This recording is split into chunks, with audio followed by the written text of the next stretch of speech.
Start करते हैं। इसमें जितना ज़्यादा क्वेश्चन हो जाए बहुत ही सिंपल होता है और 2 क्वेश्चन का चैप्टर है, ठीक है।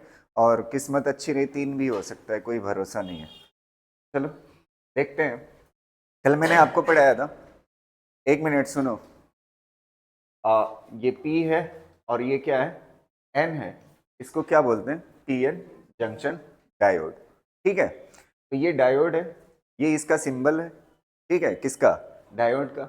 P साइड ऐसा होता है और N साइड ऐसा होता है, क्लियर रहेगा। फिर उसके बाद इसकी बायसिंग करके हमने देखा, ठीक है। अगर P साइड क्या ज़्यादा होता है, होल्स होते हैं, मेजॉरिटी क्या होता है, होल्स होता है।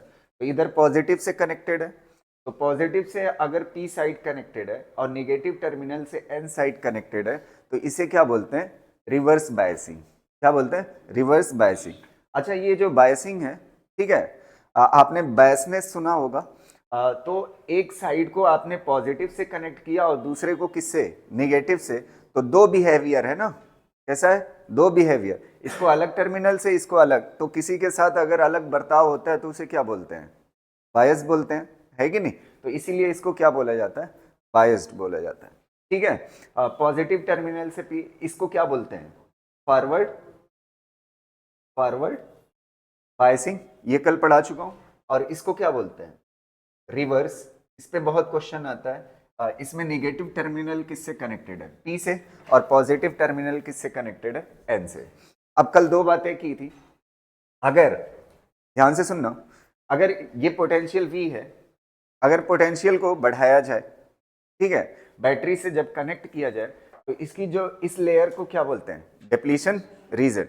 तो डिप्लीशन रीजन जो है, इसकी थिकनेस जो है वो क्या होने लगती है, अगर फॉरवर्ड बायसिंग में होता है तो क्या होती है, घटने लगती है। तो विड्थ क्या होती है, विड्थ, इसको इसको कितना बोल देते हैं, D बोल देते हैं। तो D क्या करने लगती है, डिक्रीज करने लगती है। D क्या करने लगती है, डिक्रीज करने लगती है। इसमें क्या, अच्छा, डिक्रीज करने का रीजन भी मैंने बताया था। ये पॉजिटिव टर्मिनल है और यहाँ पे क्या है, होल्स है, तो ये इसको क्या करेगा, रिपेल। तो होल्स इस तरफ बढ़ेंगे, समझ।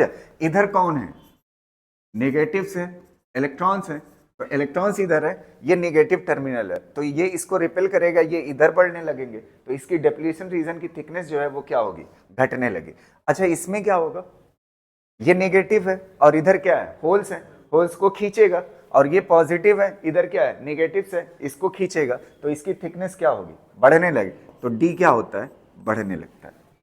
समझ आ रही ना बात, पहली बात। अब दूसरी बात, करंट की बात कर लेते हैं। किसकी बात, करंट का क्या सीन होता है। तो एक चीज आप समझिए, यहाँ पे I नेट क्या लिखा हुआ है, 0। यहाँ पे 2 तरह की करंट होती है। इस साइड में क्या होती है, ध्यान से सुनना, इस साइड में कौन सी करंट होती है, I डिफ्यूज्ड होती है। और इस साइड में कौन सी होती है, I ड्रिफ्ट होती है, DR, ठीक है। इधर डिफ्यूज्ड, इधर ड्रिफ्ट। अच्छा, इस केस में दोनों क्या होती है, बराबर। और इस केस में जब दोनों बराबर होती है, I डिफ्यूज्ड बराबर होती है किसके, I ड्रिफ्ट के। और ये बहुत छोटी सी करंट होती है, ये बहुत छोटी सी करंट होती है, इसको क्या बोलते हैं, अगर ये करंट बहुत छोटी सी होती है, ये लगभग किस में होती है, माइक्रो एम्पियर में। कैसी होती है, माइक्रो एम्पियर में। और दोनों आपस में बराबर होती है, तो आई नेट क्या होता है, 0 होता है। अब इसमें देखिएगा, इसमें I net is equal to क्या होगा, I net is equal to I diffused minus I drift होता है ना, I diffused minus I drift. अच्छा, मैंने आपको बताया था कि अगर सेमीकंडक्टर सेम टेम्परेचर पे रखा हुआ है तो ड्रिफ्ट वाले पे कोई फर्क नहीं पड़ने वाला है, ये हमेशा कैसी रहती है, कांस्टेंट रहती है। ये तो हो गई कांस्टेंट। अब देखिए, ध्यान से सुनना, जब आपकी ये वोल्टेज बढ़ाओगे तो वोल्टेज बढ़ाने पे ये डिप्लीशन रीजन फॉरवर्ड बायसिंग में क्या होती है, फॉरवर्ड बायसिंग में क्या होती है, कम होती। तो जब फॉरवर्ड बायसिंग में ये कम होगी ना, तो ये डिफ्यूजन करंट क्या हो जाएगी, बढ़ जाएगी। बढ़ने का रीजन अभी मैं समझा रहा हूं क्यों बढ़ती है। डिफ्यूजन करंट क्या हो जाती है, बढ़ जाती है। डिफ्यूजन करंट बढ़ने की वजह से, ये तो कांस्टेंट है, ये बढ़ेगी, तो ये आई नेट क्या होगी, बढ़ेगी। तो इसमें आई नेट बढ़ने लगती है। अच्छा, डिफ्यूजन करंट किधर होती है, इधर, तो करंट ऐसे फ्लो करती है, क्लियर है। और डिफ्यूजन करंट बढ़ने की वजह से ये क्या होती है, बढ़ने लगती है। और ये करंट किस में आती है, मिली एम्पियर में आती है। किस में आती है, मिली एम्पियर। अब इसमें आ जाइए, इसमें जब आओगे तो इसमें करंट की बात करोगे तो आई नेट का फार्मूला जो होगा इसमें उल्टा हो जाएगा, आई ड्रिफ्ट माइनस आई डिफ्यूज्ड हो जाता है। क्या हो जाता है? आई डिफ्यूज्ड हो जाता है। समझ आ रहा है? रीजन समझिएगा, ध्यान से सुनना। अच्छा, इसमें क्या होता है? ये डिप्लीशन रीजन बढ़ती है। ये चीज बहुत कॉम्प्लिकेटेड होती है, बस मैं फील आपको करा दूंगा, ठीक है। इसमें डिप्लीशन रीजन क्या होती है? बढ़ती है। अगर डिप्लीशन रीजन बढ़ने से, इसमें क्या हुई थी? फॉरवर्ड में कम हो रही थी तो डिफ्यूजन बढ़ रही थी, और इसमें क्या हो रही है? डिप्लीशन रीजन बढ़ रही है, तो बढ़ने की वजह से डिफ्यूजन क्या होगी? कम होगी। तो डिफ्यूजन कम होगी। अच्छा ये बताओ, ये कौन सी है? ड्रिफ्ट। ड्रिफ्ट होती किस में? माइक्रो में। तो अगर ये माइक्रो में है और उसमें से भी ये क्या हो रही है? कम हो रही, तो जैसे जैसे वोल्टेज बढ़ाओगे ना, वैसे वैसे ये लेयर क्या होगी? डिप्लीशन रीजन बढ़ेगी, वैसे वैसे ये क्या होगी? कम होगी। तो ये बहुत ही थोड़ा थोड़ा बढ़ेगी, लगभग क्या होगी? नेग्लिजिबल। और ये माइक्रो में से माइनस कर रहे हो तो माइक्रो ही, मतलब ये किस में होती है? माइक्रो एम्पियर में होती है। यहां तक क्लियर है? अब इसको समझाने के लिए मैंने एक सहारा लिया था कि ये चीज ज्यादा फील आ जाए, इसके लिए मैंने एक हेल्प ली थी और मैंने आपको बताया था कि इस तरह से आप समझ सकते हो। जैसे ये मान लो, ये कौन सा टर्मिनल है? थोड़ा सा बताइए। पॉजिटिव। और ये कौन सा है? ये पॉजिटिव ही है ना। एन साइड कौन सा होता है? पॉजिटिव। तो ये पॉजिटिव, ये बैटरी का पोटेंशियल है, और ये किसका है? डिप्लीशन रीजन का। तो ये दोनों पॉजिटिव पॉजिटिव जुड़ा हुआ है, तो दोनों क्या हो जाएगा? ऐड। तो ऐड हो जाएगा। अगर इसका ग्राफ मैंने आपको कल बना के दिखाया था, इसका पोटेंशियल का ग्राफ ऐसे होता है, ये पोटेंशियल बैरियर होता है ना। तो अगर आप देखोगे ये किसी से बगैर बायस्ड है ना, एक मिनट सुनो, ये कैसा है? अनबायस्ड है ना। तो अनबायस्ड है तो इसका पोटेंशियल इतना है, बैरियर। अब देखो इसमें क्या हो जा रहा है? पोटेंशियल ऐड हो जा रहा है। तो इसके लिए जब आप बनाओगे, इसके लिए, तो इसके लिए और कैसा बनेगा? ये बैरियर क्या हो जाएगा? बढ़ जाएगा। तो ये बैरियर बढ़ जाने की वजह से रिवर्स में ये पोटेंशियल क्या हो जाता है? बढ़ जाता है। तो बढ़ने की वजह से अब करंट को यहां से यहां जाना है, तो ये क्रॉस कर पाएगी? ज्यादा नहीं कर पाए। इसीलिए रिवर्स में क्या होती है? करंट कम होती है। और कैसी होती है? माइक्रो में होती है। यहां तक क्लियर है? अब इसमें देखिए, इसमें क्या होता है? इसमें जब आप देखोगे, ये पॉजिटिव टर्मिनल है और ये किससे जुड़ा हुआ है? नेगेटिव से। तो ये पॉजिटिव है और ये क्या है? नेगेटिव है। तो अगर ये पॉजिटिव है और ये नेगेटिव है, जैसे इसमें पॉजिटिव पॉजिटिव से जुड़ा था तो ऐड हो गया था, इसमें क्या हो जाएगा? पोटेंशियल। पॉजिटिव किससे जुड़ा हुआ है? नेगेटिव से। तो यहां पे क्या हो जाएगा? V minus VB। तो पोटेंशियल इसमें क्या हुआ? कम हुआ। तो मतलब जो पहले था ना, उससे क्या हो जाएगा? ये पोटेंशियल इसमें जो लाइन होगी, ये बैरियर की लाइन क्या होगी? कम होगी। तो बैरियर की लाइन कम होने की वजह से करंट क्या होगी? ज्यादा होगी। करंट क्या होगी? ज्यादा। तो ये फील के लिए कॉन्सेप्ट समझ आए? दो बातें समझ आ गई। अब हमें एक चीज पढ़ना है, अगला जो हमारा टॉपिक है, जीनर इफेक्ट और एवेलांच इफेक्ट। क्या नाम है? Zener effect, avalanche effect. उसके कॉन्सेप्ट को समझने के लिए एक चीज और समझ लेते हैं। एक चीज आप समझिए, अच्छा बैटरी की फील्ड इसमें किधर होगी? बैटरी की फील्ड इस वाले में किधर होगी? बैटरी का ये पॉजिटिव टर्मिनल, ये निगेटिव टर्मिनल। तो बैटरी की फील्ड इधर होगी ना, बैटरी की फील्ड इधर होगी ई। और इसके अंदर, डायोड के अंदर फील्ड किधर होगी? बताइए। डायोड के अंदर फील्ड ऐसे है, इस तरह से ना। तो ये वाली फील्ड ई बी कहलाएगी। अच्छा इसमें देखिए फील्ड किधर है? इसमें फील्ड किधर है? इधर पॉजिटिव ऐसे है, इसमें फील्ड ऐसे है ना, ये फील्ड हो गई। और बैटरी की फील्ड की, ये अंदर डायोड के कैसे है? ऐसे। तो दोनों फील्ड ई इधर है और ई भी क्या है? सेम डायरेक्शन में। तो एक चीज कहा जाता है कि अगर फॉरवर्ड बायसिंग है, कैसी है? Forward biasing. फॉरवर्ड बायसिंग में फील्ड अपोजिट बन रही है ना, तो फील्ड क्या हो जाती है? कम हो जाती है। और रिवर्स बायसिंग में क्या होता है? फील्ड क्या हो जाती है? बढ़ जाती है। इसमें फील्ड भी बढ़ती है और इसमें पोटेंशियल बैरियर भी बढ़ता है। इसमें फील्ड भी घटती है और इसमें पोटेंशियल बैरियर भी घटता है। तो अब एक बार समराइज करके फिर एवलांच इफेक्ट और जीनर इफेक्ट समझते हैं। मुझे आप बताए, शुरू से पढ़ते हैं। पहले हमने सिंपल डायोड पढ़ा। कैसा पढ़ा? सिंपल। फिर उसके बाद फॉरवर्ड बायसिंग में क्या होता है? पॉजिटिव किससे जुड़ा होता है? P से। और रिवर्स बायसिंग में क्या होता है? पॉजिटिव किससे जुड़ा होता है? N से, ठीक है, उल्टा होता है। अब दूसरी चीज, ये पॉजिटिव का मतलब ये ना समझ जाइएगा, इसका मतलब ये होता है बड़ा वाला पोटेंशियल किससे जुड़ा होता है, P से, और छोटा वाला पोटेंशियल किससे जुड़ा होता है, N से। इसका जो सही मायने है वो ही है। यहां तक क्लियर है। फिर उसके बाद दूसरी चीज, जब फॉरवर्ड बाइसिंग होती है तो विड्थ क्या होती है, ये जो डिप्लीशन रीजन है क्या होती है, कम, और रिवर्स में क्या होती है, बढ़ जाती है। अच्छा, फॉरवर्ड बायसिंग में ये क्या कहते हैं, डिप्लीशन रीजन कम होने की वजह से पोटेंशियल भी क्या होता है, कम होता है, और रिवर्स में क्या होता है, बढ़ता है। और फील्ड फॉरवर्ड में क्या होती है, घटती है, और रिवर्स में क्या होती है, बढ़ती है। ये सारी चीजें एक्सप्लेन हो गई। अब हेडिंग डालिए, जीनर इफेक्ट। अच्छा, इसका ग्राफ देख लेते हैं, फिर जीनर इफेक्ट देखते हैं। चलिए, ये देखिए, इधर जो ग्राफ बना हुआ है इस साइड, ये जानते हैं किसका है, ये वाला है फॉरवर्ड बायसिंग, फॉरवर्ड बायसिंग। और ये वाला किसका है, इधर वाला रिवर्स बायसिंग, ठीक है। अब देखिए, फॉरवर्ड बायसिंग में क्या होता है, एक चीज आप समझिएगा, इंपॉर्टेंट है। ये सिलिकॉन के लिए ग्राफ है, किसके लिए है, सिलिकॉन का पीएन जंक्शन हो, इसका सिलिकॉन का।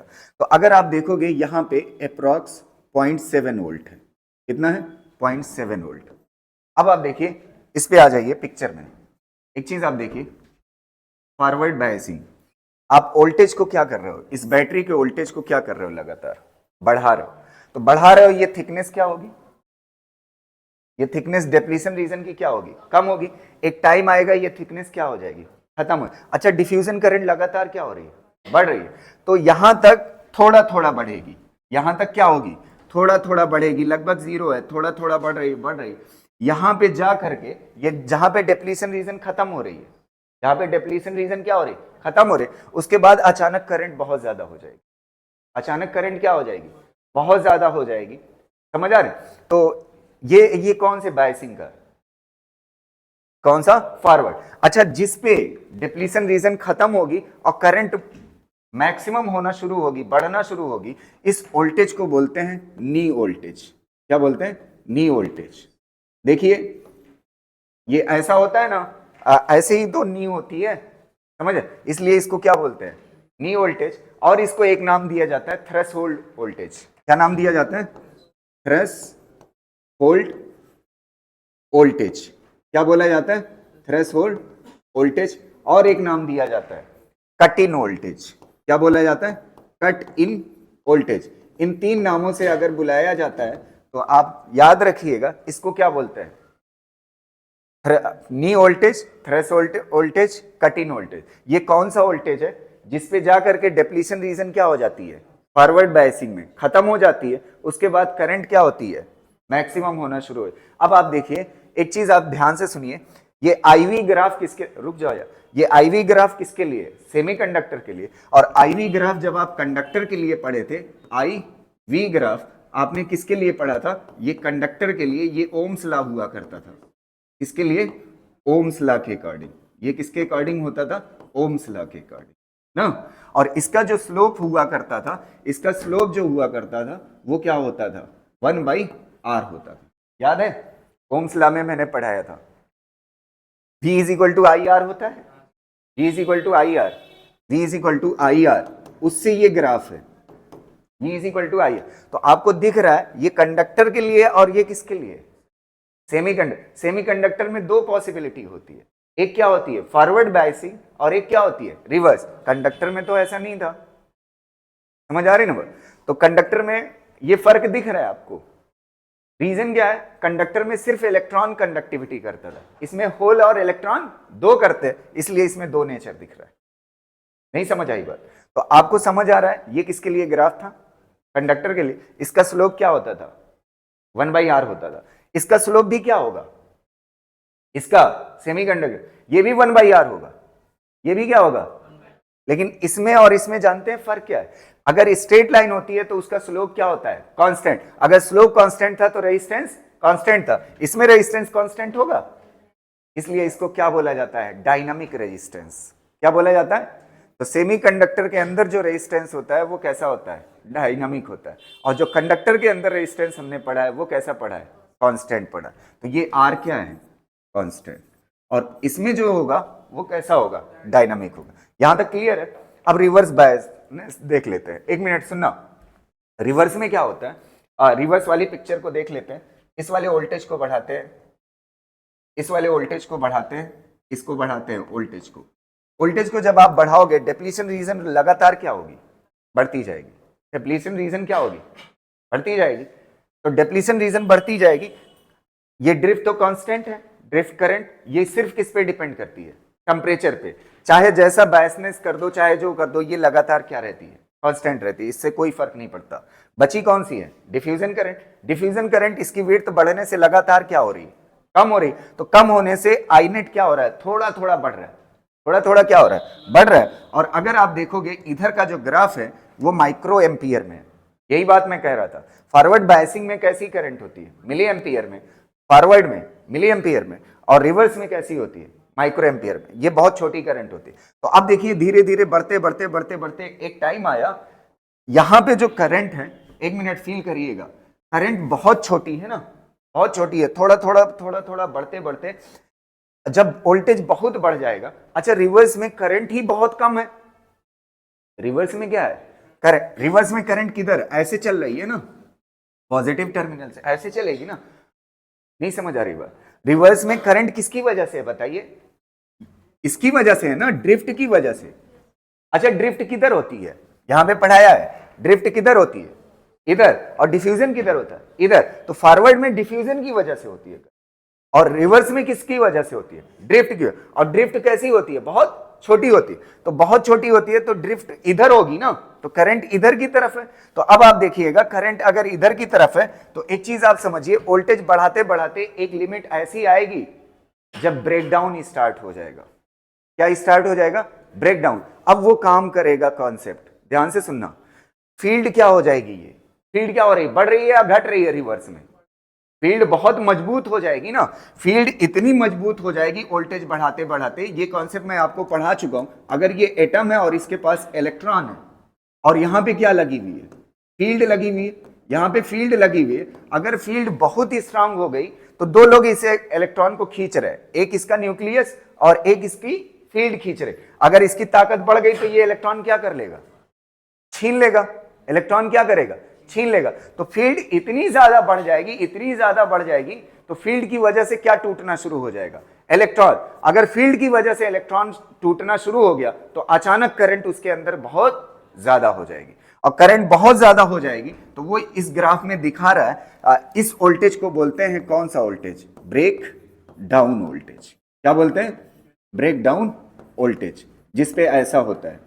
समझ आ रहा। अच्छा, आप देखो कंडक्टर के अंदर करंट कहां से बढ़ना शुरू हुई, वो सॉरी कंडक्टर कह रहा हूं, फॉरवर्ड बायसिंग में करंट कहां से 0.7 वोल्ट से ही बढ़ना शुरू हो गई सिलिकॉन में। और इसमें लगभग कहां पे जाकर के ब्रेक डाउन हुआ है, 90 के करीब में, 90 वोल्ट के करीब में। तो ये सिलिकॉन का ब्रेक डाउन वोल्टेज है।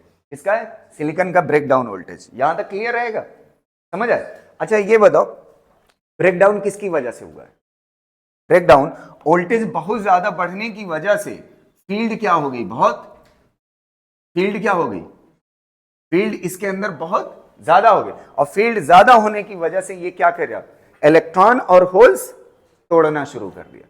और इलेक्ट्रॉन और होल्स तोड़ना शुरू कर देगा तो वहां पे फील्ड अगर स्ट्रांग है तो फिर चार्ज चलना शुरू कर देगा, करंट क्या हो जाएगी, मैक्सिमम हो जाएगी। और जिस वोल्टेज पे ऐसा काम होगा उसे क्या बोलेंगे, ब्रेक डाउन वोल्टेज। क्या बोलेंगे, ब्रेक डाउन वोल्टेज। अब आप देखिए, ये जो ब्रेक डाउन हुआ है ना, इसमें सेमीकंडक्टर के अंदर ब्रेक डाउन जो हुआ है, ये दो चीजें होती है।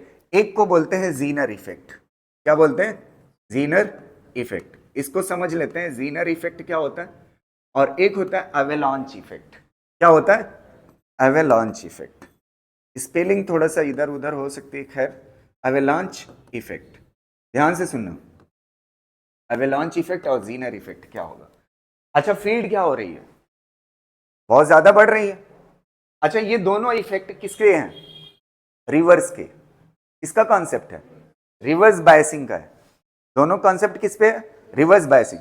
रिवर्स बायसिंग में वोल्टेज बढ़ाते बढ़ाते जब फील्ड बहुत ज्यादा स्ट्रांग हो जाएगी तो वो इलेक्ट्रॉन और होल तोड़ना शुरू कर देगी।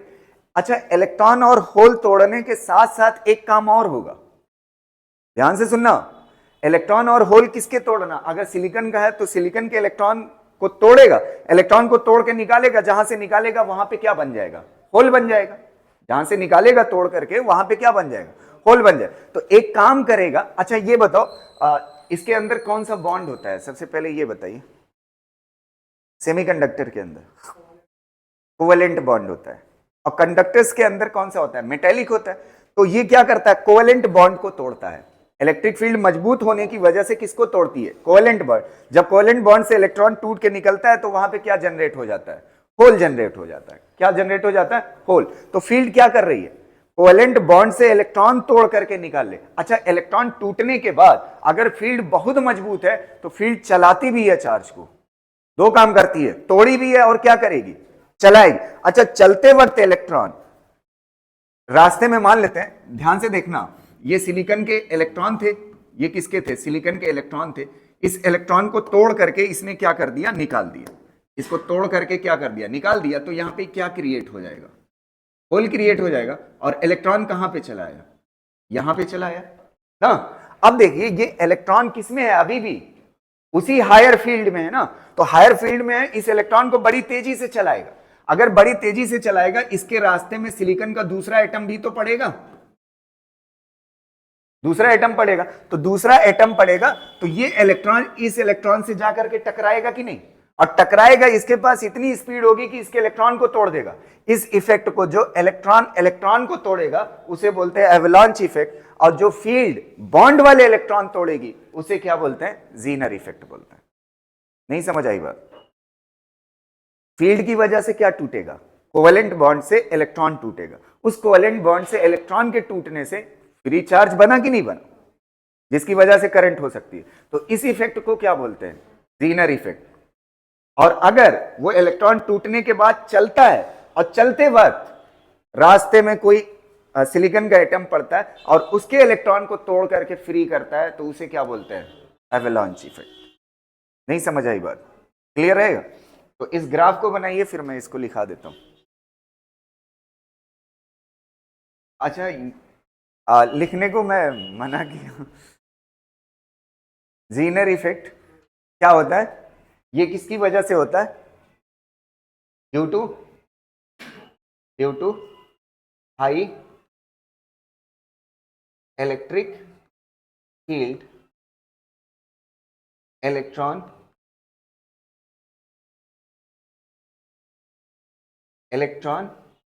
एंड होल,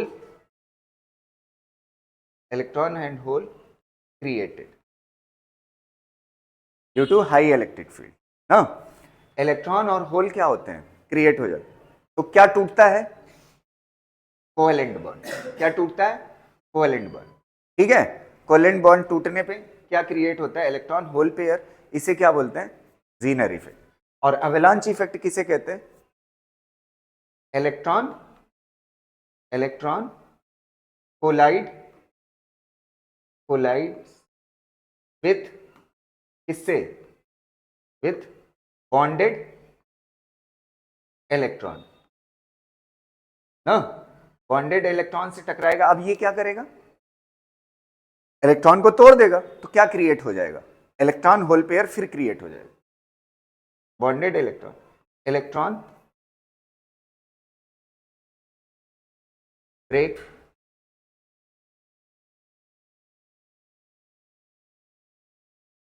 इलेक्ट्रॉन क्या करेगा?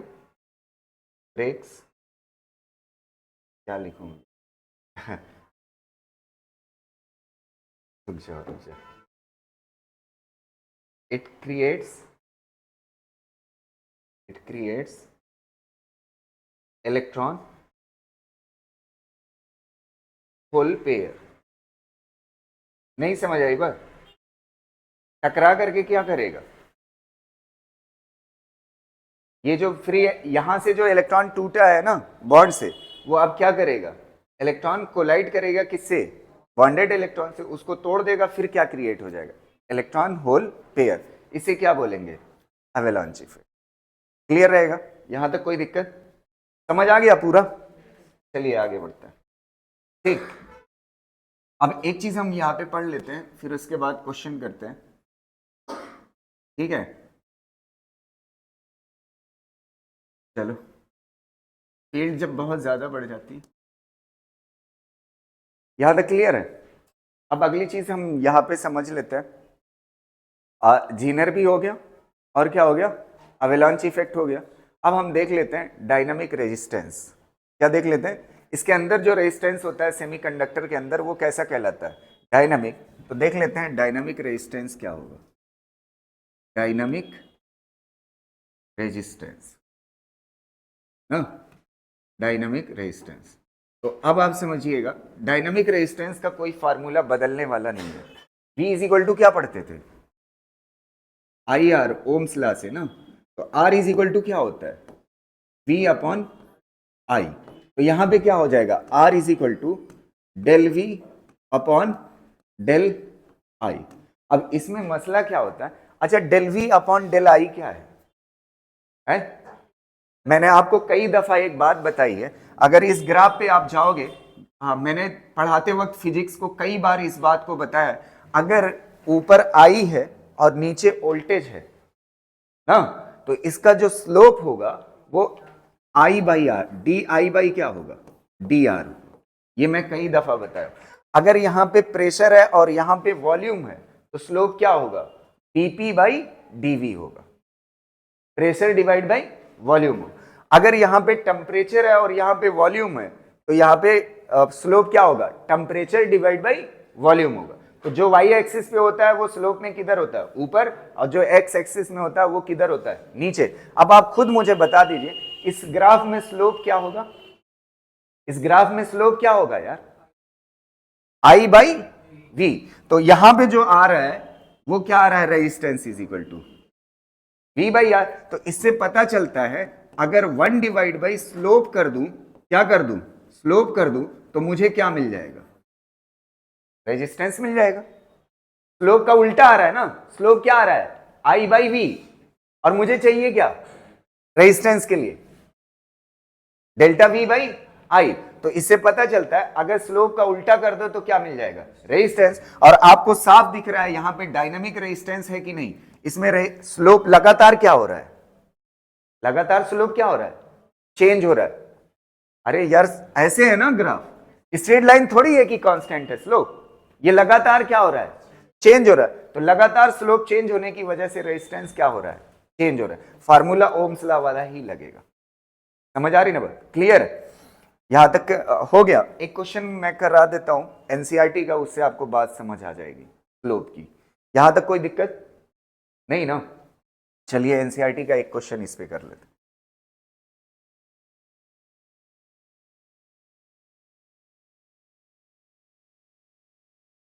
ये वाला क्वेश्चन करते हैं।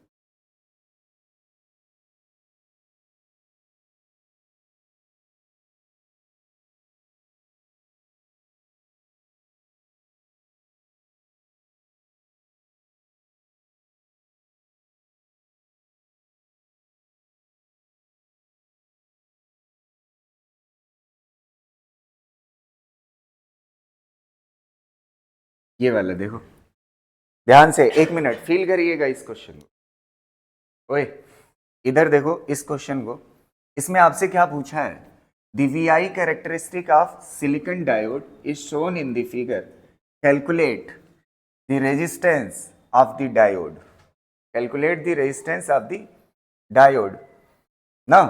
कहां कहां पे पूछा है, जब करंट कितना हो, 15 मिली एम्पियर हो, और जब पोटेंशियल कितना हो, -10 वोल्ट हो। ये इतनी बात कही है, ध्यान से सुनिएगा। ये 15 एम्पियर है ना, ये करंट है, 15 मिली एम्पियर ना, कह रहा है इस जगह पर स्लोप कितना होगा ना।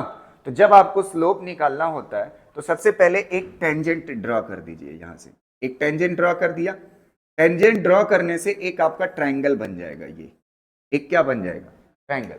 अब ट्राइंगल बनने से क्या होता है, मैंने आपको अगर ये बात सिखाई है कि स्लोप कैसे निकलता है, जो वाई एक्सिस पे है डिवाइड बाई किस पे, एक्स एक्सिस पे, इसमें क्या लगा दीजिए, डेल्टा लगा दीजिए। यही चीज क्या होती है, स्लोप होती है। तो कई दफा मैकेनिक्स पूरी पढ़ा चुका हूं, स्लोप का मतलब tan थीटा भी होता है। स्लोप का मतलब क्या होता है? tan थीटा भी होता है। तो यहां पे अगर ट्रायंगल बन जाएगा तो इस ट्रायंगल को थोड़ा सा ऐसे जूम करके देखिए तो ये थीटा बनता हुआ दिखाई दे रहा है ना, तो आराम से निकल आएगा कि नहीं स्लोप। अब आप देखिएगा, एक मिनट ध्यान से पढ़िएगा।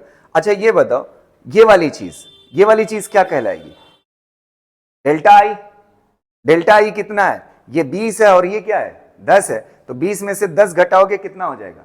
10। तो यहां पे आ गया 10 ना, क्या आ गया? 10। अच्छा ये वाली लाइन कितना है? यहां पे लिखा नहीं है, यहां पे अप्रोक्स 0.7 है। कितना है? 0.7। तो ये 0.8 है अगली लाइन, और ये कितना है? 0.7। तो ये वाली चीज क्या कहलाएगी? Delta V. अरे ये डेल्टा आई है तो ये क्या कहलाएगी? Delta we. डेल्टा वी कितने के बराबर है? कितने के बराबर है? 0.1। अच्छा ये वाली यूनिट जो है करंट की, ये किसमें है? Milli ampere. मिली मतलब क्या होता है? 10 की पावर -3 ना। अब ये देखिए कितना आएगा, बताइए कितना आएगा? ये कितना हो जाएगा? ये पॉइंट हटाओगे तो ऊपर 100 आ जाएगा, तो 10 की पावर कितना आ जाएगा? -1। अरे ये पॉइंट हटाओगे 100 हो जाएगा ना, 100 इंटू 10 की पावर -3 कितना हो जाएगा? 10 की पावर -1। ये स्लोप है। अच्छा रेजिस्टेंस क्या होता है? पढ़िए, रेजिस्टेंस क्या होता है? उल्टा होता है ना। तो इसको उल्टा कर दो तो आपको क्या मिल जाएगा? R मिल जाएगा। तो R इज इक्वल टू क्या हो जाएगा? 1 डिवाइड बाई 10 की पावर -1। ऊपर जाएगा तो कितना हो जाएगा? 10 हो। आंसर हो गया। समझ आई बात? क्लियर रहेगा? तो ये रेजिस्टेंस कैसा है? डायनामिक है। कैसे निकलेगा? स्लोप से निकलेगा। कैसे निकलेगा? स्लोप से। अब ये ग्राफ अच्छा रहेगा तो आसानी से कर ले जाओ, समझ आए? अच्छा ये बताओ, इस वाले को, दूसरे पार्ट को एक और पूछा है। कहां पे पूछा है? -10 पे। तो यहां पे एक ट्रायंगल बना लो, एक ट्रायंगल बना लो, एकदम आसान है ना। ट्रायंगल बन गया, ट्रायंगल बन गया। अब ये वाला एंगल मुझे निकालना है। थीटा इज इक्वल टू क्या होता है? परपेंडिकुलर। परपेंडिकुलर कितने के बराबर है? पढ़िए यहां से, परपेंडिकुलर कितने के बराबर? ठीक है। तो स्लोप इज इक्वल टू क्या होगा? स्लोप क्या होता है? स्लोप क्या होता है बोलिएगा? Delta I by delta, delta I by क्या है? डेल्टा वी ना। अच्छा ये जो सामने है ना, ये डेल्टा आई ही तो है। तो डेल्टा आई कितने के बराबर? 1 माइक्रो। तो डेल्टा आई 1 माइक्रो मतलब 1 into 10 to the power -6 divide by. अच्छा ये हो गया, समझ आ रही है? परपेंडिकुलर। और ये वाली चीज क्या होगी? बेस। tan थीटा से निकालो, या ये क्या हो गया? डेल आई, और ये क्या हो गया? Del we. स्लोप क्या होता है? आई बाई वी। तो ये डेल आई है और ये क्या है? Del we. डेल वी कितने के बराबर है? 10। कितने के बराबर?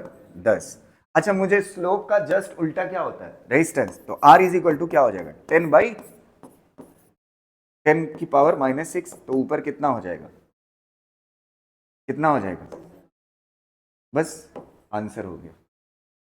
समझ आई बात? और एक गजब की चीज देखिए, यहां से कुछ सीखने को मिलेगा, ध्यान से सुनना। फॉरवर्ड बायसिंग में रेजिस्टेंस कितना आया? 10 ओम।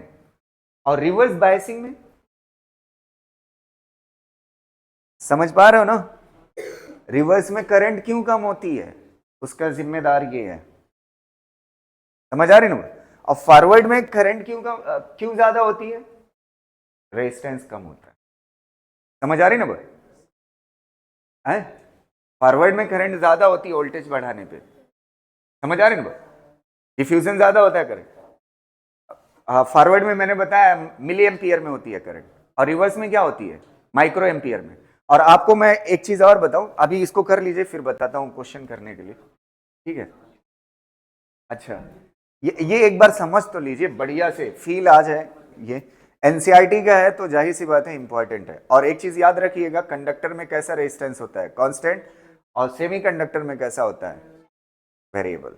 इसके लिए ओम्स लॉ नहीं है, लेकिन यूज करते हैं वही फार्मूला, ठीक है? सेमीकंडक्टर के लिए, सेमीकंडक्टर के लिए ओम्स लॉ नहीं होता। अब यहां से आप कंफ्यूज कर गए, यहां से पढ़ने के बाद मैंने यहां पे रेजिस्टेंस निकालने के लिए ओम्स लॉ का ही सहारा लिया।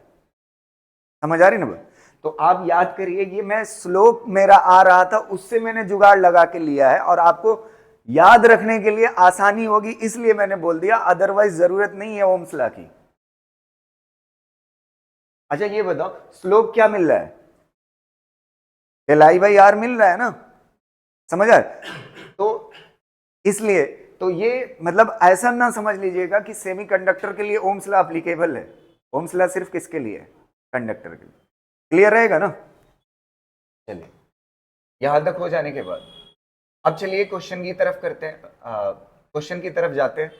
ठीक है, सबसे पहले हम करते हैं कुछ क्वेश्चन फॉरवर्ड बायसिंग और रिवर्स बायसिंग के ऊपर जो नीट में आए हुए हैं। ठीक है, देखो इस क्वेश्चन को देखिएगा, बताइए कौन सा फॉरवर्ड बायसिंग है और कौन सा रिवर्स बायसिंग है? देखो फॉरवर्ड बायसिंग मतलब क्या होता है, ये क्या चीज होती है, P, और इधर क्या होता है N। P साइड बड़े पोटेंशियल से और N साइड लोअर पोटेंशियल से। तो P साइड किससे कनेक्टेड है? 0 से, और N साइड किससे कनेक्टेड है? -2। कौन बड़ा पोटेंशियल है? ये ना। तो P साइड बड़े पोटेंशियल से, N साइड छोटे पोटेंशियल से, पहला ही सही है। समझ आ? इसको देख लीजिए सी वाले, ये P साइड और ये कौन सी? N side. P साइड किससे है? -2 से, और N साइड किससे है? +2 से। तो ये क्या है? रिवर्स है, ये गलत है। इसको देख लीजिए ना, इसमें ये क्या चीज है? छोटा पोटेंशियल है, और ये वाला क्या है? बड़ा वाला। तो बड़ा वाला किससे जुड़ा है? N से, तो ये रिवर्स कहलाता है। ये भी क्या है? गलत। इसको देख लीजिए PN, समझ आ रहा? ये भी कैसा है? रिवर्स ही है, तो ये भी क्या है? गलत है। समझ आ रही है ना? हो जाएगा। एक क्वेश्चन और देख लेते हैं। इसमें डाटा नहीं दिया हुआ है, मैं आपको बता देता हूं। इसका डाटा 0 -2 वोल्ट ना, 0 2 वोल्ट, और अगला दिया हुआ है -5, और इधर दिया हुआ है -2 वोल्ट, और इधर दिया हुआ है कौन सा वाला? 5 वोल्ट, 12 वोल्ट। क्या पूछा है क्वेश्चन में? Represents forward bias diode. तो फॉरवर्ड बायसिंग पूछा है, तो ये किस पे है? ये P हो गया, और ये क्या हो गया? वही डाटा तो लिख दिया है, वही क्वेश्चन लिख दिया है। इसको थोड़ा सा बदल देते हैं, क्वेश्चन तो वही कर दिया है।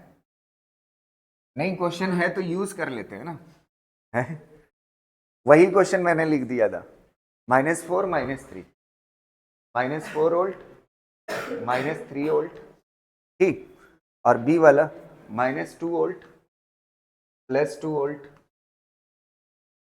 और डी वाला 0 वोल्ट और -2 वोल्ट, और ये वाला 3 वोल्ट, 5 वोल्ट ना। फॉरवर्ड बायसिंग पूछा है, फॉरवर्ड बायसिंग पहले यहाँ पे P और N कर लीजिए। P साइड किससे है? छोटे पोटेंशियल से, और N साइड किससे है? बड़े पोटेंशियल। -3 बड़ा होगा और -4 क्या होगा? छोटा होगा। तो ये क्या चीज है? रिवर्स है, तो ये क्या हो गया? गलत। अच्छा इसको देख लीजिए, P और N। P साइड किससे है? -2, छोटे पोटेंशियल से, ये भी क्या हो गया? रिवर्स। और इसमें P साइड किससे है? छोटे पोटेंशियल से, ये भी क्या हो गया? गलत। और इसमें P साइड बड़े पोटेंशियल से है, और N साइड छोटे पोटेंशियल से, ये वाला क्या है? सही। क्वेश्चन वही है, रिपीटेड है। ठीक है, यहां तक क्लियर हो गया? अगला क्वेश्चन बताइएगा, ये वाला। Of the diode shown in the diagram which is reverse, reverse। पहले यहां पे P और N कर लीजिए, P और N। अच्छा अब आप देखो, P जिससे कनेक्टेड है वो बड़ा पोटेंशियल है, और ये क्या है? छोटा है। तो ये कैसा है? फॉरवर्ड है। P किससे है, बड़े पोटेंशियल से, और N किससे है, छोटे से, तो ये फॉरवर्ड है। पूछा क्या है, रिवर्स। अच्छा इसमें देखो, ये N हो गया और ये क्या हो गया, P हो गया। N साइड किससे कनेक्टेड है, -10 वोल्ट, और P साइड किससे कनेक्टेड है, अर्थ मतलब कितना वोल्ट, 0। तो 0 बड़ा है ना, तो P बड़े से है और N छोटे से, ये भी क्या है, गलत है। इसको देख लीजिए, P और N कर लीजिए। P किससे है, 0 से, और P 0 से है, छोटे से, और ये 0 वोल्ट है ना, तो P छोटे से है और N बड़े से, तो ये कैसा है, रिवर्स है, ये सही है। और इसको अगर आप चेक करना चाहते हो, इसको भी चेक कर सकते हो। N किससे है, छोटे से, और P किससे है, बड़े से, तो ये कैसा है, फॉरवर्ड। क्लियर रहेगा ना, है क्या हुआ, हो जाएगा ना। फॉरवर्ड बायसिंग किसे कहते हैं, P साइड किससे कनेक्टेड हो, बड़े पोटेंशियल से, और N साइड किससे कनेक्टेड हो, छोटे से। बस इतनी बात याद रखनी, ठीक। चलो एक क्वेश्चन और कर लेते हैं, इसको बताइएगा। इसी नेचर का ये भी क्वेश्चन है। देखो, consider the junction diode as ideal. Junction diode ideal, junction diode, ये डायोड है और ये कैसा है, आइडियल है।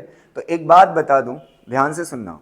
अच्छा ये बताओ, सबसे पहले मुझे ये बताओ, ये डायोड फॉरवर्ड बायसिंग में है या रिवर्स। ये P है और ये क्या है, N है। तो N साइड छोटे पोटेंशियल से है और P साइड बड़े से, तो कैसा है, फॉरवर्ड। फॉरवर्ड बायसिंग में, फॉरवर्ड बायसिंग में अगर आपको डायोड लगा हो और आइडियल बोल दे तो उसका रेजिस्टेंस 0 होता है।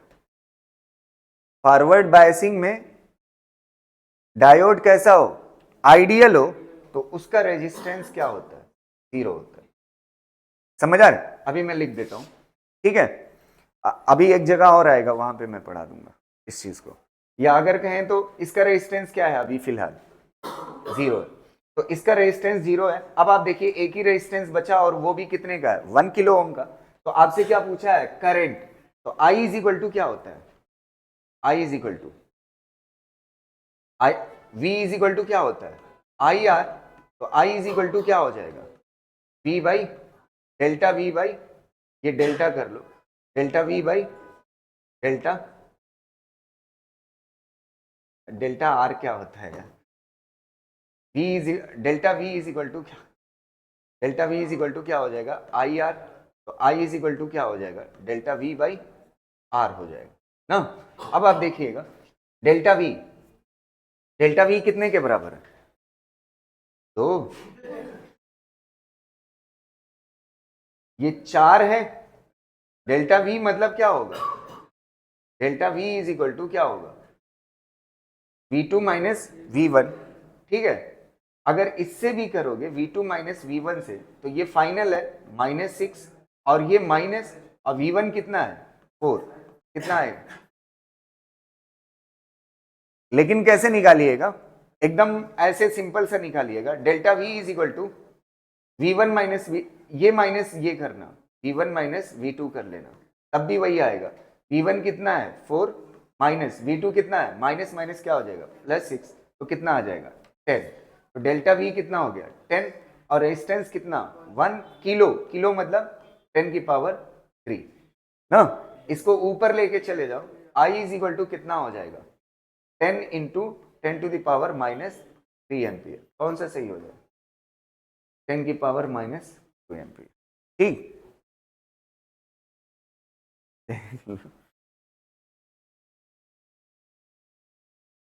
हो गया ना, ठीक। चलो अगला इस वाले क्वेश्चन को बताइएगा, ये वाला। वो बात मैं इसी स्लाइड में लिख दूं क्या, अभी मैं एक जगह पढ़ाऊंगा उस चीज को, तब कर है, अभी एक जगह पढ़ाऊंगा कॉन्सेप्ट, वहां पे लिख दूंगा। इसको बताइए, in the case of forward biasing, B वाला, in the case of forward biasing of PN junction, which one of the following figure correctly depicts the direction of flow of carriers? तो P types क्या होते हैं? Holes होते हैं। तो holes अगर होंगे तो ये पॉजिटिव से जुड़ा हुआ है ना, तो पॉजिटिव से जुड़ा हुआ है तो होल्स क्या होंगे? रिपेल होंगे। तो अगर होल्स रिपेल होंगे तो इधर मूव करेंगे, तो सही एरो है। और इसमें कौन होते हैं? नेगेटिव इलेक्ट्रॉन्स होते हैं। इलेक्ट्रॉन्स होने की वजह से ये कैसा टर्मिनल है? नेगेटिव। तो ये इसको क्या करेगा? रिपेल। तो इसकी डायरेक्शन इधर होगी, तो सही है।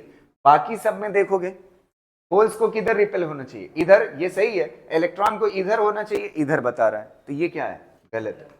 ये इसमें होल्स को इधर होना चाहिए, ये इधर बता रहा है, ये भी गलत है। इसमें होल्स को किधर होना चाहिए? इधर, ये इधर बता रहा है, ये भी क्या है? गलत है। समझ आ रही ना बात?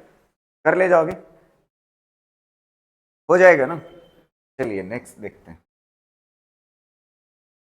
ऊपर के सारे हो गए। एक क्वेश्चन कर लेते हैं जो थ्योरी मैंने पढ़ाई है उसके ऊपर। कल की क्लास में जाते जाते पीएन जंक्शन जब पढ़ाया था तो उस वक्त मैंने ये बातें बताई थी। देखो, डोपिंग पे भी डिपेंड करती है बैरियर पोटेंशियल। बैरियर पोटेंशियल मतलब बैरियर जो पोटेंशियल है या डिप्लीशन रीजन वाला जो पोटेंशियल है वो किस पे डिपेंड करता है? अमाउंट ऑफ डोपिंग से। ये मैंने आपको बताया था, डोपिंग जो होती है वो इनवर्स रिलेशन रखती है। डोपिंग किसके साथ? बैरियर, बैरियर थिकनेस, वो जो डिप्लीशन रीजन होती है। तो डिप्लीशन रीजन, अगर डोपिंग ज्यादा होगी तो डिप्लीशन रीजन क्या होगी? कम होगी। अगर डिप्लीशन रीजन कम होगी तो अभी मैंने बताया अगर उसकी साइज कम होती है तो पोटेंशियल भी कम होता है। और जब साइज बढ़ती है तो पोटेंशियल की हाइट क्या होती है? बढ़ती है, रिवर्स वाले केस में। तो समझ आ रही ना बात? तो किस पे डिपेंड करता है? डोपिंग पे। अच्छा, टेम्परेचर भी बताया था, अगर टेम्परेचर ज्यादा होगा तो विड्थ क्या होगी? ज्यादा होगी। डिप्लीशन रीजन की विड्थ क्या होगी? ज्यादा होगी। अगर डिप्लीशन रीजन की, और रीजन भी बताया था, कल पढ़ाया था, डिप्लीशन रीजन अगर ज्यादा होगी, अगर डिप्लीशन रीजन ज्यादा होगी तो उससे इफेक्ट पड़ेगा ना पोटेंशियल पे। पोटेंशियल किस पे डिपेंड करता है? डिप्लीशन रीजन की विड्थ पे डिपेंड करता है। तो ये भी बात सही है। और टाइप ऑफ सेमीकंडक्टर मटेरियल, जाहिर सी बात है। एक चीज अभी आपने पढ़ा था, नी वोल्टेज। नी वोल्टेज सिलिकॉन के लिए कितना देखा था? 0.7 देखा था। किसके लिए? सिलिकॉन के लिए। जर्मेनियम के लिए जानते हैं कितना होता है? 0.2 कहीं कहीं पे लिखा और कहीं कहीं 0.3 भी लिखा हुआ। तो सिलिकॉन के लिए कितना होता है? 0.7। और जर्मेनियम के लिए कितना होता है? 0.2 से 0.3। तो वो पोटेंशियल डिपेंड करता है कि नहीं मटेरियल पे? तो इसका मतलब ये तीनों क्या है? सही है। तो कौन सा सही होगा? डी वाला, ए बी एंड सी। ठीक है। एक डाटा मैं यहां पे लिख देता हूं, नहीं तो दिमाग से निकल जाएगा तो छूट जाएगा। जो एनसीईआरटी में लिखा हुआ है वो बात मैं लिख देता हूं यहां पे। ठीक है। एनसीईआरटी में ये जो नी वोल्टेज होता है यहीं पे मैं लिख देता हूं कि अलग पेज में लिख दूं। सिलिकॉन के लिए, सिलिकॉन के लिए ये लिखा हुआ है। ये किसके लिए है? सिलिकॉन के लिए। नी वोल्टेज सिलिकॉन के लिए कितना होता है? 0.7 वोल्ट। और एनसीईआरटी में जर्मेनियम के लिए लिखा हुआ है 0.2 वोल्ट। कितना लिखा हुआ है? 0.2। तो एनसीईआरटी हम फॉलो करेंगे, इसी को हम मानेंगे। ठीक है। और कहीं कहीं पे 0.3 भी लिखा होता है। ठीक है। तो इसके लिए सिलिकॉन के लिए 0.7 वोल्ट और जर्मेनियम के लिए 0.2 वोल्ट। ये इंपॉर्टेंट डाटा है, ये आपके काम आएगा।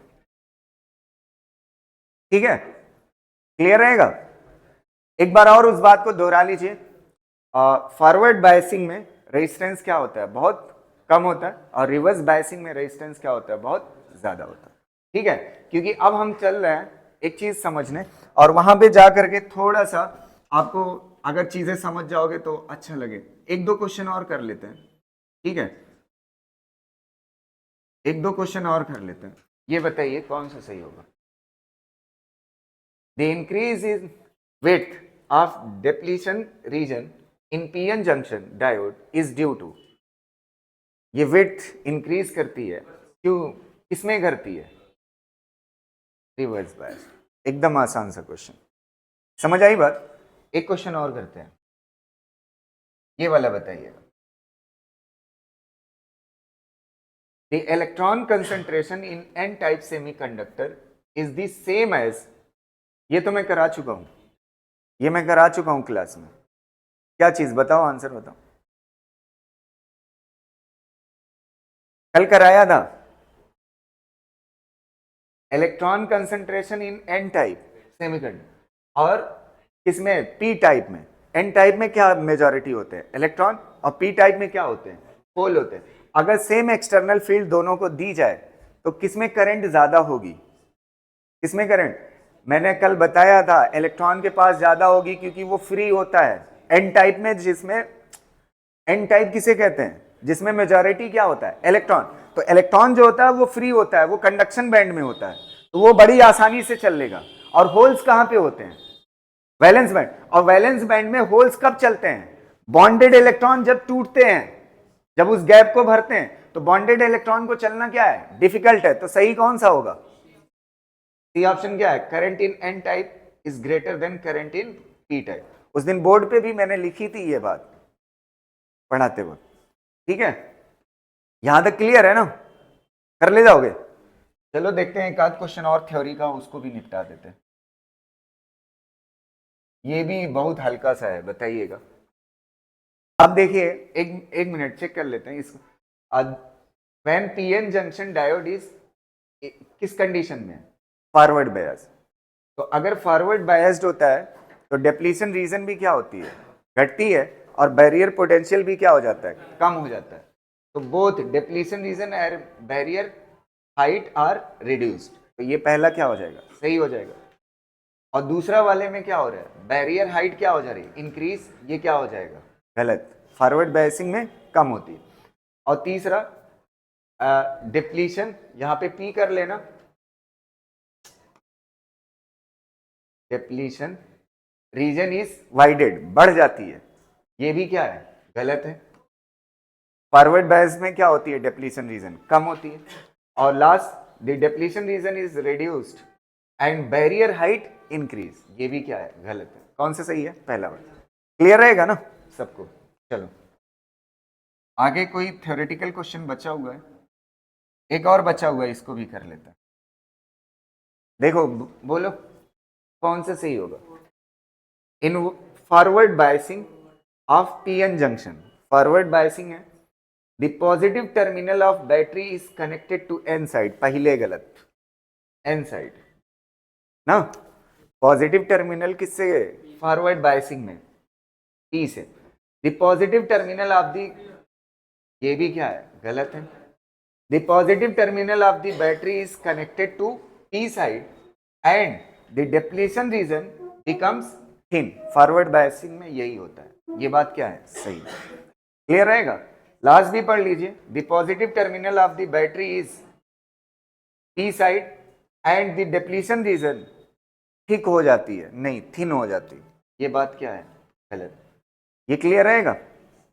चलिए चलो इस वैरायटी का क्वेश्चन हम देखेंगे, एक मिनट, इस तरह का, इसी से रिलेटेड है टॉपिक।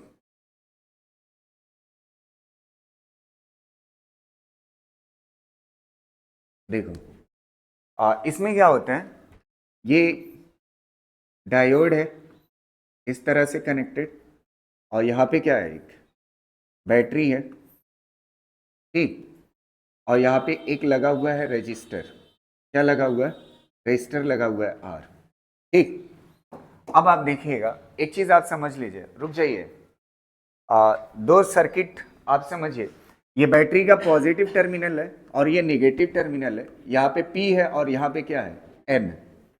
एक चीज आप समझें, क्वेश्चन करते वक्त अगर ये पॉजिटिव P से कनेक्टेड है तो इसका मतलब बैटरी से निकलने वाली करंट इससे पास होगी, और अगर ऐसा होता, ये पॉजिटिव होता और ये ऐसे कनेक्टेड होता, ऐसे ना, तो ये कौन सा है, ये P है और ये क्या है, N है।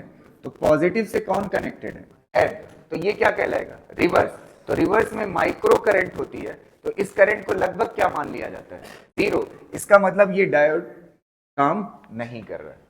तो क्वेश्चन सॉल्व करते वक्त रिवर्स बायस वाले, रिवर्स बायस जो होंगे, रिवर्स बायस जो होंगे डायोड, उनसे करंट क्या ली जाएगी, करंट क्या ली जाएगी, जीरो, क्योंकि यहां से लगभग कैसी करंट जा रही है, माइक्रो, तो रिवर्स बायस में क्या होती है, करंट जीरो ली जाती है, फॉरवर्ड में मानी जाएगी। क्वेश्चन करते वक्त रिवर्स बायस से करंट क्या ली जाएगी, जीरो। यहां तक क्लियर है पहली चीज। अब दूसरी चीज देखिएगा, इसमें बैटरी का पोटेंशियल क्या है, V है। ध्यान से सुनिएगा कैसे सॉल्व करेंगे इसके कुछ, ठीक है। बैटरी का पोटेंशियल कितना है, V है। अब आप देखिए यहां पे जो इसके अंदर पोटेंशियल ड्रॉप होता है वो क्या होता है, VB मान लेते हैं। क्या मान लेते हैं, VB मान लेते हैं। तो अगर आपको इस सर्किट से करंट निकालनी है, क्या निकालनी है, करंट निकालनी है, तो I इज इक्वल टू क्या होता है, डेल्टा V बाई R होता है, यही होता है। I इज इक्वल टू क्या होता है, डेल्टा V बाई R होता है। अब मसला ये है, ये बैटरी का पोटेंशियल है और ये डायोड के अंदर का पोटेंशियल है, ड्रॉप ना। अब यहां पे मैं प्लस करूं या माइनस करूं, इसमें लड़का फंसता बहुत ज्यादा है। तो एक चीज मैंने आपको बताया, फॉरवर्ड बायसिंग में क्या होता है, पोटेंशियल घट जाता है। नहीं पढ़ाया है, आ जाइए पिक्चर पे, अभी पढ़ाया, समझ आ रहे ना। फॉरवर्ड बायसिंग में क्या होता है, पोटेंशियल क्या होता है, तो घटता है। तो इसको कैसे लिखोगे, V minus VB divide by R लिखा हुआ है, फॉरवर्ड बायसिंग में यही था ना। अगर इसको क्या कर देते हैं, रिवर्स कर देते हैं, क्या कर देते हैं, रिवर्स कर देते हैं इस तरह से, समझ आ रही ना बात, रिवर्स बायसिंग कर देते हैं और यहां पे एक रेजिस्टेंस जोड़ देते हैं, रेजिस्टेंस क्या, R, ठीक है, और ये नेगेटिव टर्मिनल, ये पॉजिटिव टर्मिनल, समझ आ रही है। अच्छा, इससे करंट, ये रिवर्स में लगा हुआ है ना, तो रिवर्स में इससे करंट नहीं जाएगी, करंट इससे नहीं जाएगी, लेकिन सर्किट में तो होगी, समझ आ रही ना।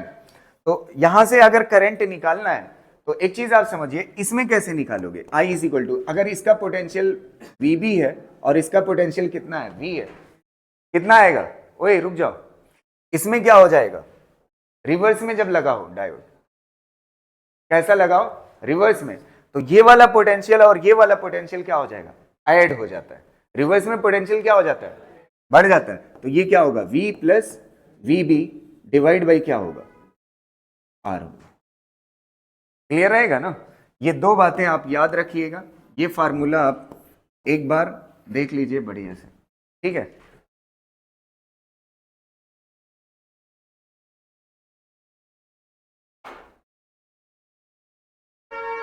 यहां तक क्लियर है कि नहीं, ओए यार, ये दोनों पार्ट क्लियर है।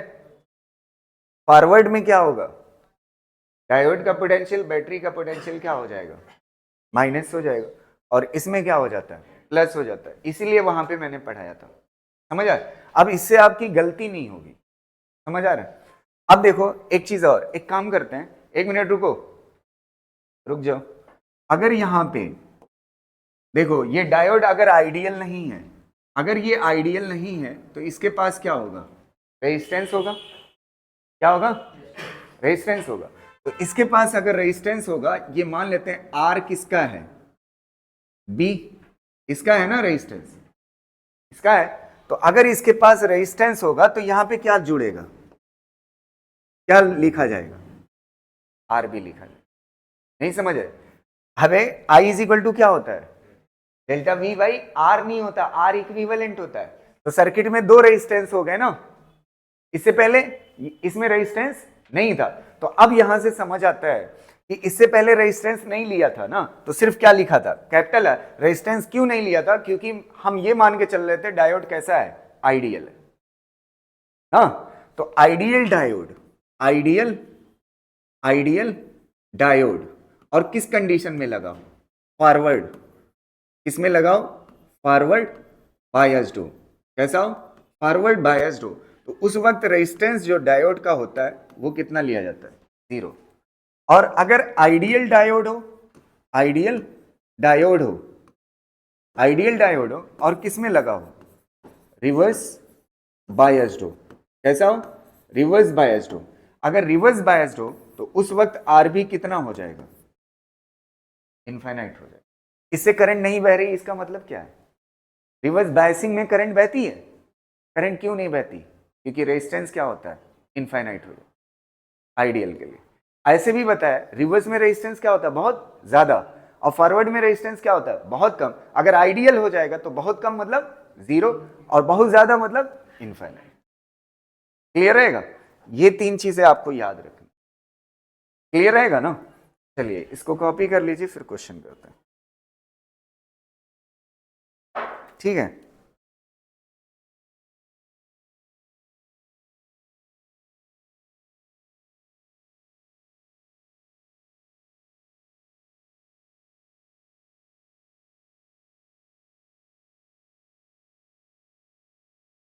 पहला क्वेश्चन देखिए, देखो इसके ऊपर, in the given figure a diode D is connected to external resistance.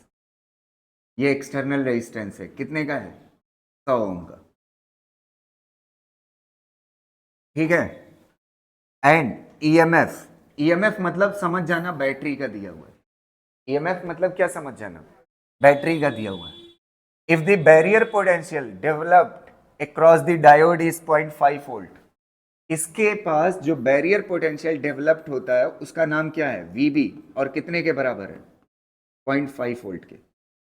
0.5 volt के the current in this circuit will be, current आपसे सर्किट में पूछा है कितना होगा, समझ आ रही ना भाई? अब आप देखिए यहां पे पोटेंशियल भले ही दिया हुआ है, अगर क्वेश्चन में मेंशन नहीं है तो इस डायोड को कैसा मान के चलोगे, आइडियल। क्या मान के चलोगे, आइडियल। और इसका रेजिस्टेंस क्या ले लोगे, जीरो। नहीं समझ आई बात? क्लियर है? अब एक मिनट, ऐसे आदत बना बना के आपने जीरो लेना शुरू कर दिया, नहीं दिया हुआ। अगर यहीं पे पावर दे देता डायोड की, क्या दे देता, पावर, तो पावर देते ही पावर इज इक्वल टू होता है वी स्क्वायर अपॉन आर, हमारे पास रेजिस्टेंस निकालने का जुगाड़ आ जाता। तो हमेशा जीरो मत मान लेना, जब कोई ऑप्शन नहीं बचेगा तब आपको जीरो लेना है। समझ आ रही ना बात? तब क्या मान के सॉल्व करोगे? अभी एक क्वेश्चन दिखाऊंगा जिसमें पावर दी होगी, आपको रेजिस्टेंस निकालना होगा। समझ आ रही? क्लियर रहेगा ना? यहां तक कोई दिक्कत? तो अब क्या मान लेंगे, रेजिस्टेंस जीरो। तो आई इज इक्वल टू क्या होता है, वी अपॉन आर होता है। अच्छा ये बताओ, सबसे पहले देखो ये फॉरवर्ड कंडीशन में लगा हुआ है या फॉरवर्ड बायसिंग में लगा हुआ है या रिवर्स में? देखो ये क्या है, पॉजिटिव, और ये क्या है, पी है, तो फॉरवर्ड बायसिंग में लगा हुआ है। तो फॉरवर्ड बायसिंग में क्या होता है, V की जगह पे क्या होता है, V माइनस वी बी, और रेजिस्टेंस क्या होता है, स्मॉल आर किसका, डायोड का। ये कितने के बराबर है, जीरो के। अब देखिए V कितना है, 3.5, और VB कितना है, ये 3.5, और VB कितना है, कितना दिया हुआ है, 0.5, और R कितना हो जाएगा, 100, तो कितना हो जाएगा, 3/100। 3/100 मतलब 0.03। अच्छा इसको ऐसे लिख सकता हूं मैं, 30 इंटू 10⁻³ कोई दिक्कत, -3 लिखा हूं, 30 लिखा हूं इसीलिए, 3 लिखता तब -2, 30 लिखा हूं ना, तो ये क्या हो जाएगा, 30 मिली एम्पियर। आ गया आंसर ना? अब देखिए ये कितना आसान हो गया, साइन का हेडेक खत्म आपका। ये फॉरवर्ड बायसिंग में है, तो इसका पोटेंशियल इसमें से क्या हो जाएगा, माइनस हो। समझ आ रही ना? बस आंसर हो गया, कर लीजिए। इसको बता, इसको बता, चलो इसको अब कम से कम पेन चलाओ, बहुत तो तुम लोग हमसे करवा। क्या कह रहे हैं, the given two diode ideal, यहां से करंट निकलेगी, यहां से करंट जाएगी, तो इधर कौन सा है, ये फॉरवर्ड है या रिवर्स, रिवर्स। रिवर्स में कितना होगा, रेजिस्टेंस इन्फिनिटी, रेजिस्टेंस इन्फिनिटी होगा तो इससे करंट जाएगी नहीं, तो ये सर्किट का पार्ट है ही नहीं है। पहला वाला आई इज इक्वल टू क्या हो जाएगा, अच्छा ये बताओ, इसका the given circuit has two ideal diodes connected as shown in figure, the current flowing. अच्छा ये बताओ, इस डायोड का कुछ पोटेंशियल दिया नहीं है, डायोड का पोटेंशियल नहीं दिया हुआ है, तब फिर ऑप्शन मेरा क्या बन रहा है, जीरो ले लूं। तो यहां पे V माइनस क्या होता फार्मूला, फॉरवर्ड में लगा था ना, v माइनस वी भी होता, लेकिन ये है ही नहीं। डिवाइड बाई क्या हो जाएगा, r। v की वैल्यू कितने के बराबर है, 10, और r की वैल्यू कितने के बराबर है, 2, तो कितना आ जाएगा, 5 आ रहे हैं। एक और छूट रहा है क्या, अच्छा रेजिस्टेंस एक ये है एक ये है, तो कितना हो जाएगा 4, तो कितना हो जाएगा 2.5। कौन सा सही है, एक।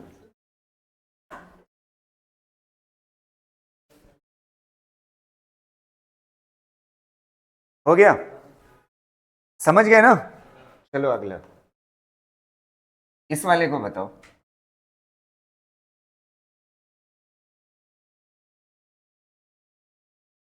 यहां से करंट निकलेगी, आइडियल बोला है ना, ये रिवर्स बयास है।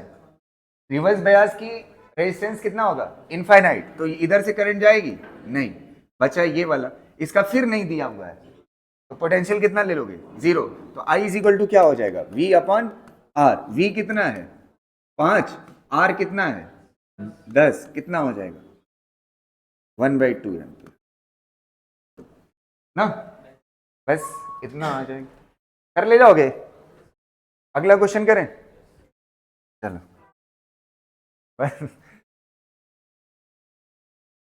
चलो ये वाला करो। और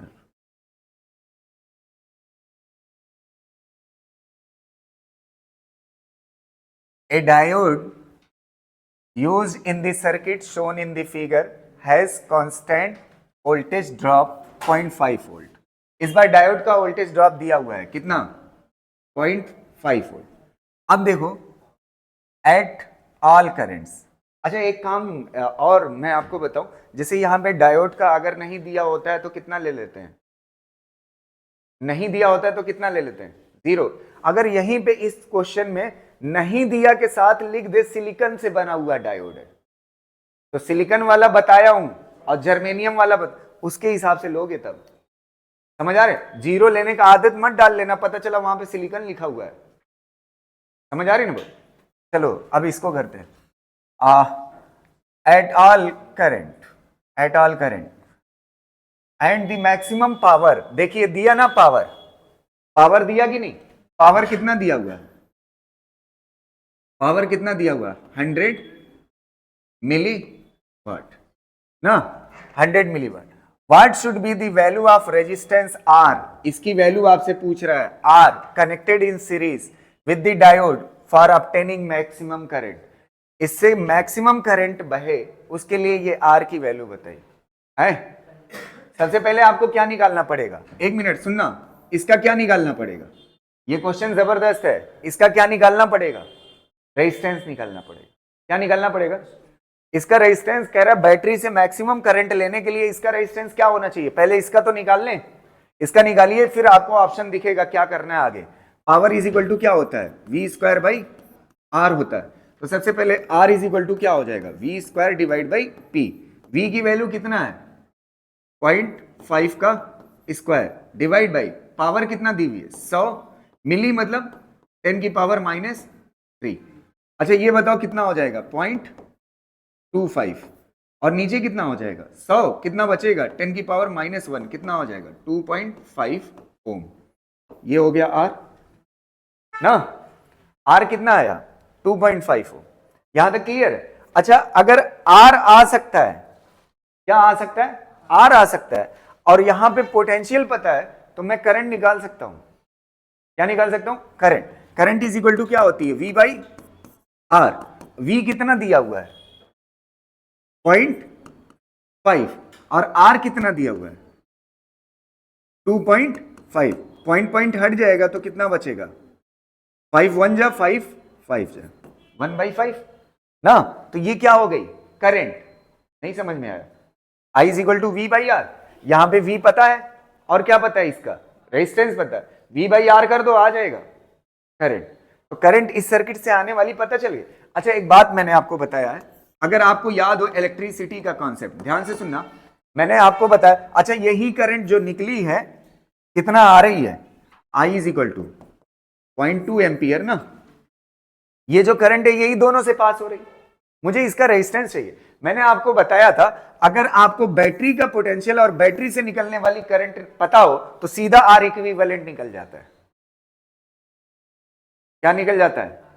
अगर बैटरी का पोटेंशियल पता है और बैटरी का करंट पता है तो आपको सीधा क्या निकल जाएगा? R equal. तो बैटरी का पोटेंशियल और बैटरी की करंट पता है तो V इज इक्वल टू क्या होता है? आई आर ना। V की value R is equal to क्या हो जाएगा? V upon I. और ये R जो होगा वो क्या होगा? इक्विवेलेंट। V कितने के बराबर है? 1.5 और I कितने के बराबर? 0.2। ये कट जाएगा तो कितना आएगा? 7.5 ओम। अच्छा 7.5 ओम में से 2.5 ओम इसका है, बचा कितना? 5 ओम। बस आंसर हो गया। नहीं समझ आई बात? ये बढ़िया क्वेश्चन है, अच्छा क्वेश्चन। समझ आया कि नहीं? एक बार और समझाऊं? देखो मैंने क्या किया, हमसे पूछा क्या था कि ये बैटरी इतने की है, यहाँ पे पोटेंशियल ड्रॉप इतने का है, पावर इतनी है। आप ये बताइए इससे जो करंट निकल रही है, इससे मैक्सिमम करंट निकलने के लिए ये रेजिस्टेंस की वैल्यू कितनी होनी चाहिए? ये आर की वैल्यू पूछा था। तो मैंने पावर और वोल्टेज से क्या निकाल लिया? इसका रेजिस्टेंस निकाल। जब इसका रेजिस्टेंस पता चला, मुझे पता है रेजिस्टेंस और वोल्टेज से मैं क्या निकाल सकता हूँ? करंट। और वो जो करंट होगी वो बैटरी से निकल, क्योंकि ये किस में लगे हुए हैं? सीरीज में, तो वही करंट किसकी होगी? बैटरी की। अब मुझे इलेक्ट्रिसिटी का कॉन्सेप्ट याद था कि अगर बैटरी से निकलने वाली करंट पता हो और बैटरी का पोटेंशियल पता हो तो इससे मैं क्या निकाल सकता हूँ? सर्किट का आर इक्विवेलेंट निकाल। आर इक्विवेलेंट निकाला। आर इक्विवेलेंट कितना आया? 7.5। और इसका रेजिस्टेंस पहले से कितना था? 2.5। तो 2.5 इधर चला गया, बचा कितना? 5। बस आंसर। ठीक है, ये अच्छा क्वेश्चन। तो पहले असर्शन रीजन का बता।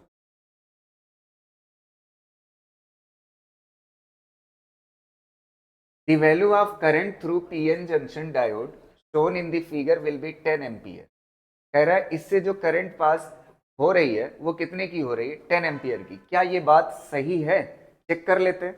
अच्छा इस डायोड के बारे में कुछ मेंशन है? नहीं। तो तुरंत हम इसको क्या कर लेंगे? रेजिस्टेंस 0। अच्छा I इज इक्वल टू क्या होता है? Delta V by R। अच्छा डेल्टा V कितने के बराबर है? 5 ये है और 2 ये है, तो 5 में से 2 जाएगा, कितना हो जाएगा? 3। अच्छा ये डायोड का पोटेंशियल लेने की जरूरत नहीं, कुछ मेंशन है नहीं है तो क्या लेंगे? अगर कुछ दिया होता तो लेते, तो इसका पोटेंशियल भी क्या मान लेंगे? 0। तो ये पोटेंशियल डिफरेंस कितने का है? 3। और डिवाइड बाई रेजिस्टेंस कितने का है? 300। कितना आ जाएगा? 1 डिवाइड बाई 100। 1 डिवाइड बाई 100 मतलब 10 की पावर ऊपर जाएगा तो कितना हो जाएगा? -2। तो अच्छा ये ऐसे लिख सकते हैं, मुझे 10 मिली एम्पियर में बदलना है। ये कितना हो जाएगा? ऊपर जाएगा 10 की पावर -2। 10 की पावर कितना हो जाएगा? -2।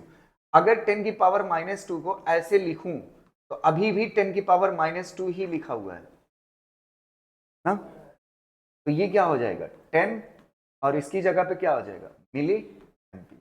इसका मतलब सही बात है, ये बात तो सही है ना। अब आप देखिए, कह रहा है ऐसा इसलिए हुआ, ये रीजन है।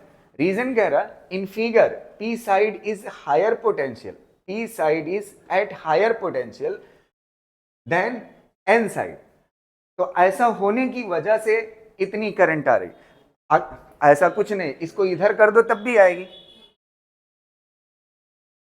नहीं समझ? मतलब ये एक मिनट, थोड़ा सा मैं वो वर्ड गड़बड़ ना हो जाए, ध्यान से सुनना। ये कितना करंट आ रही है? 10 मिली एम्पियर। कितना करंट आ रही है? 10 मिली एम्पियर। तो 10 मिली एम्पियर करंट इसलिए आ रही, कह रहा है पी साइड कैसा है? हायर पोटेंशियल है और एन साइड कैसा है? Lower potential. फील करना, P side higher potential, N side lower potential होने की वजह से ये करंट 10 ही मिली एम्पियर आएगी, इस बात की गारंटी नहीं है। 10 के अलावा भी हो सकती है। इधर हायर पोटेंशियल इधर लोअर पोटेंशियल होने पे तो करंट बहेगी, लेकिन 10 एम्पियर ही बहेगी इस बात की तो नहीं गारंटी है ना। इसलिए रीजन सही है पोटेंशियल की वजह से करंट, लेकिन एकदम परफेक्ट नहीं है, एक्सप्लेनेशन सही नहीं है। तो समझ आया? असर्शन सही, रीजन सही, लेकिन करेक्ट एक्सप्लेनेशन नहीं है। नहीं फील आई कि नहीं बात? जैसे 10 एम्पियर लाने के लिए इसका हायर पोटेंशियल और इसका लोअर पोटेंशियल होना ठीक है, लेकिन 10 मिली एम्पियर लाने के लिए अगर ये हायर पे होगा और ये लोअर पे होगा तो 10 से कम 10 से ज्यादा भी हो सकते। तो 10 आने का परफेक्ट रीजन ये नहीं है। समझ आ रहे? 10 आया क्यों है? 10 मिली एम्पियर ये पोटेंशियल डिफरेंस और इस रेजिस्टेंस की वजह से आया है।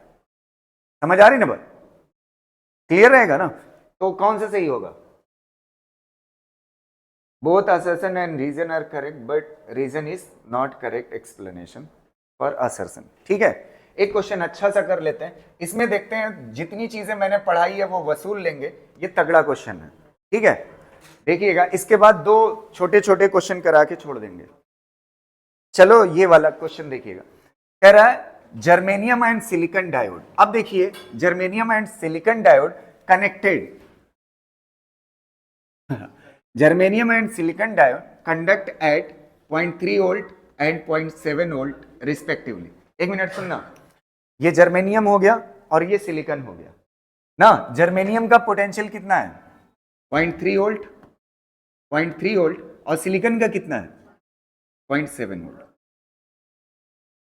0.7 वोल्ट ना। अब कह रहा है respectively in the following figure if germanium diode connected are reversed. अगर जर्मेनियम को अगले स्टेप में क्या कर देता हूं, रिवर्स कर देता हूं, then value of potential change by. अगली चीज सुनिएगा, अब ध्यान से सुनना। अच्छा, एक चीज आपको मैंने अभी जब डायग्राम पढ़ाया था फॉरवर्ड बायसिंग का, तो फॉरवर्ड बायसिंग का जो पिक्चर थी वो लगभग यहां से ऐसे थी।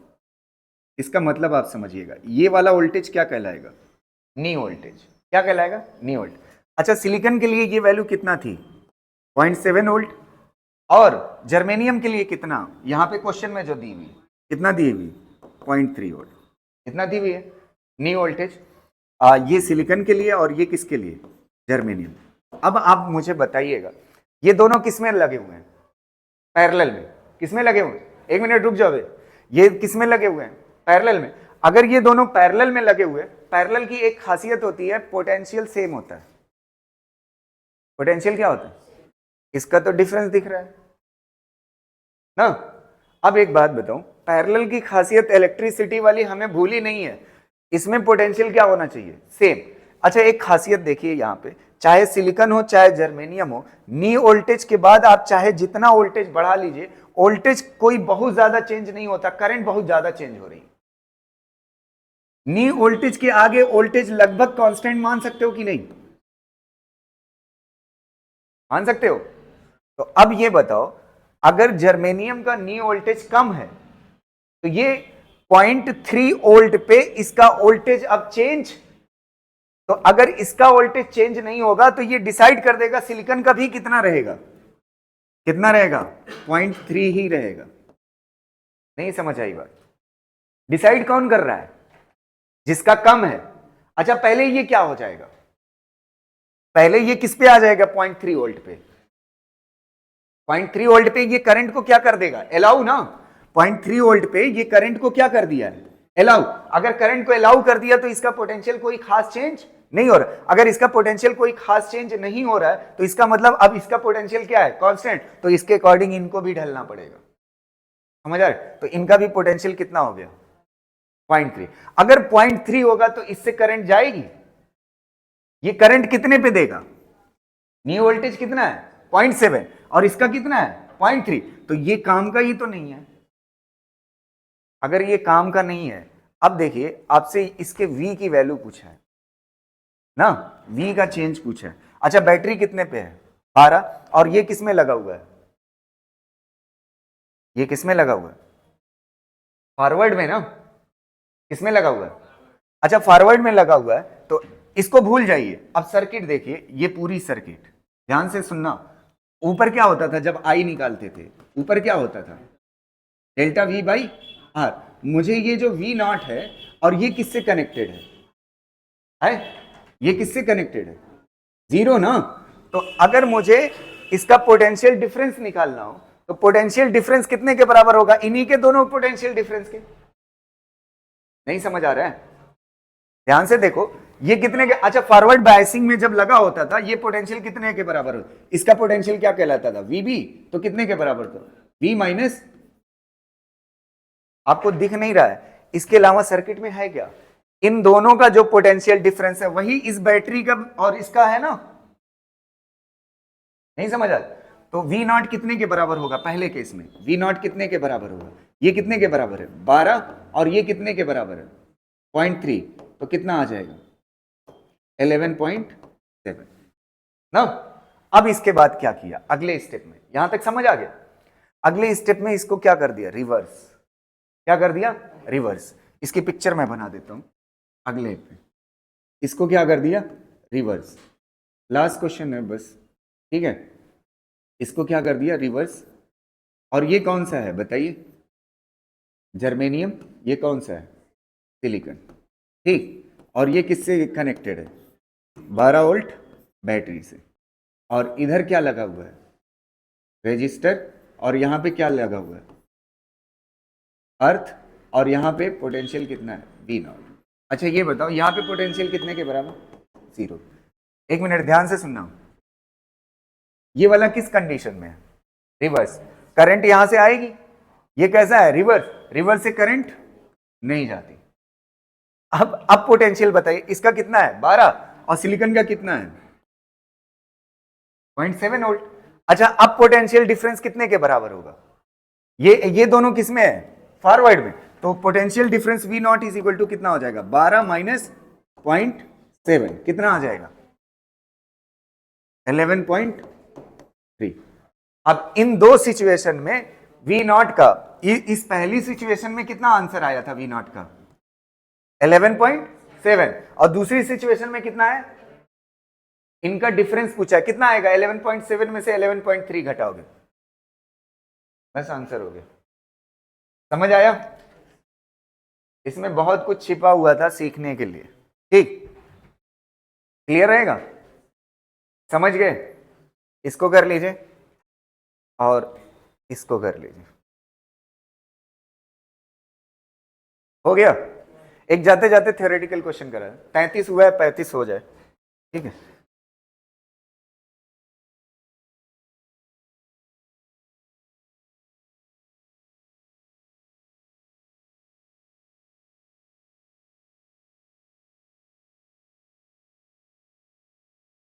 ये कंफ्यूजन दूर करेगा क्वेश्चन आपका, ओए रुक जाओ,